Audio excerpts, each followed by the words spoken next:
வணக்கம். இன்றைக்கி என்ன குழம்பு வைக்கலாம்னா, இது கொஞ்சம் தமிழ்நாட்டிலே வைக்குவாங்க, ஆந்திராவில் ஒரு மாதிரி வைப்பாங்க. இந்த பீர்க்கங்காய் நான் என்னுடைய ஸ்டைலில் வைக்கிறேன், பாருங்கள் எப்படி இருக்குன்னு பார்ப்போம். நல்லாயிருக்கும். எண்ணெய் காஞ்சிருச்சு. கடுகு,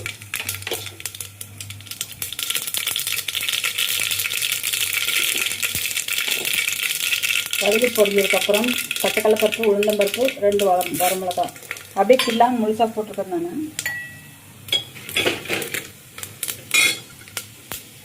அதுக்கப்புறம் ஜீரகம் ஃபஸ்ட்டே போட்டால் கசந்துடும், அந்த கருகீரை, அதனால போட்டேன். வெங்காயம் 2 பச்சை மிளகா போடுறேன். கொஞ்சம் வெள்ளைப்பூண்டு 2-3 கொஞ்சம் தட்டி போட்டுக்கிறேன். மேக்ஸிமம் நான் எல்லா குழம்புக்குமே எந்த இருந்தாலும் வெங்காயம் கொஞ்சம் அதிகமாக போடுவேன். எல்லா சின்ன வெங்காயம் இருந்தாலும்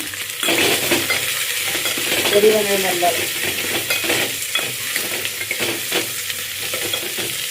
ஏன்னா வெங்காயம் டேஸ்ட் கொடுக்கும், அது இல்லாமல் நல்லது, பிளட் க்யூர் பண்ணும்.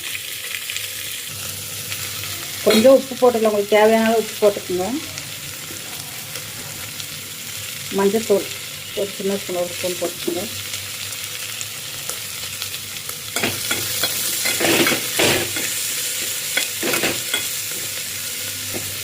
வேகிறப்பே உப்பு போட்டால் கொஞ்சம் இந்த வெங்காயம் சீக்கிரம் வதங்கிடும். அதுக்காக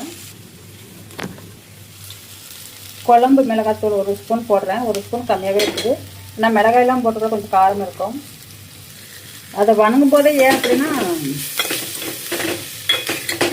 அந்த எண்ணெய் இருக்கும்ல, அதில் கொஞ்சம் காரம் அதில் இதாக அடங்கிக்கும். இந்த வெங்காயத்திலே போட்டு வணக்கினீங்கன்னா அது ஒரு டேஸ்ட்டாக இருக்கும். இப்போ இந்த பீக்கங்காய் போட்டுக்கலாமா? கழுவி நீட்டாக கட் பண்ணி வச்சுருக்கிறேன், போட்டுக்குவோம்.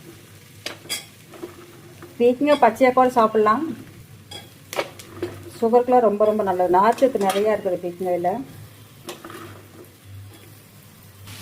நல்லா கிளறி விட்டுட்டேன், நல்லா கலந்துருக்குது.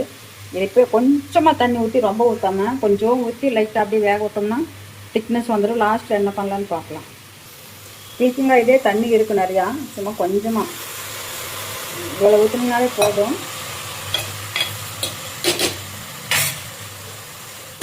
மூடி வச்சலாம், சீக்கிரம் வெந்துடும். அதுக்கு அடுத்து ப்ராசஸ் பார்ப்போம். தோசைக்கு மாவு, ராகி மாவும் கொஞ்சம் பச்சை பயிறு கூட போட்டு அரைச்சது இருக்குது. இதுதான் தோசை. எங்கள் கிச்சன்ஸ் பாருங்கள் எப்படி இருக்குன்ட்டு. இதில் தோசை ஊற்றுறக்காக வச்சுருக்குறேன். ஆல்ரெடி எல்லாம் காமிச்சிருப்பேன். சின்னதுதான், இங்கே வந்து கிச்சன் வந்து ரொம்ப சின்னதாக தான் கொடுத்துருப்பாங்க. இந்த வீடு கட்டின அந்த இது வந்து சின்னதாக இருக்குது, அவ்வளோதான்.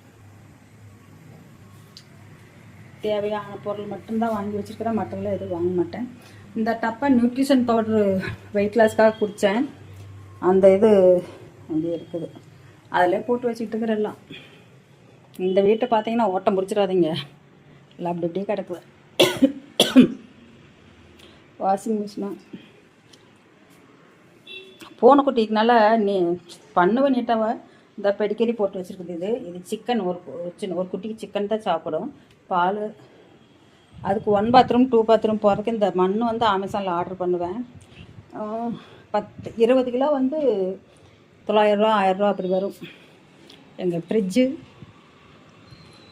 நிறைய பெட்ஷீட்டு அது இது கிடக்குது. இவ்வளோ தாங்க. என்னுடைய ட்ரெஸ்ஸு புடவெல்லாம் ரொம்ப ரொம்ப கம்மியாக இருக்கும், அதிகம் இல்லை. இந்த ருத்ராட்ச மலை அதை போட்டுப்பாங்க, அது இப்போ கழட்டி வச்சா சரி கண்டுக்காமல் விட்டுருக்குது.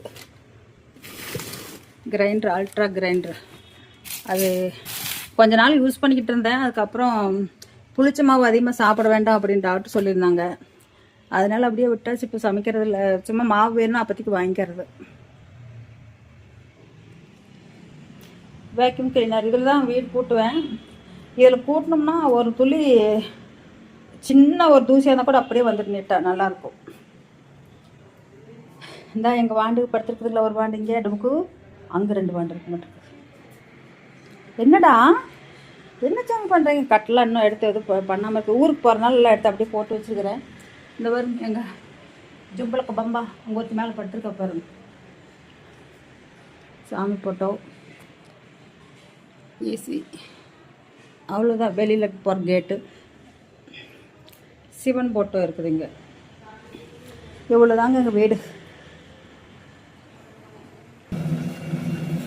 கேழ்வரகு மாவு, பச்சை பயிறு தோசை, 2 தோசை ஊற்றி போதும். குழம்பு வெந்துருச்சு, ஓரளவுக்கு நல்லாவே வெந்துருச்சு. இப்போ அதில் கொஞ்சம் பால் ஊற்றலாம்.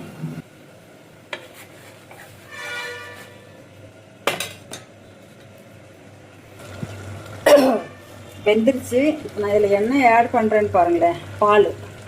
பால் ஊற்றி குழம்பு இது மாதிரி வச்சிங்கன்னா செம்ம டேஸ்ட்டாக இருக்கும்.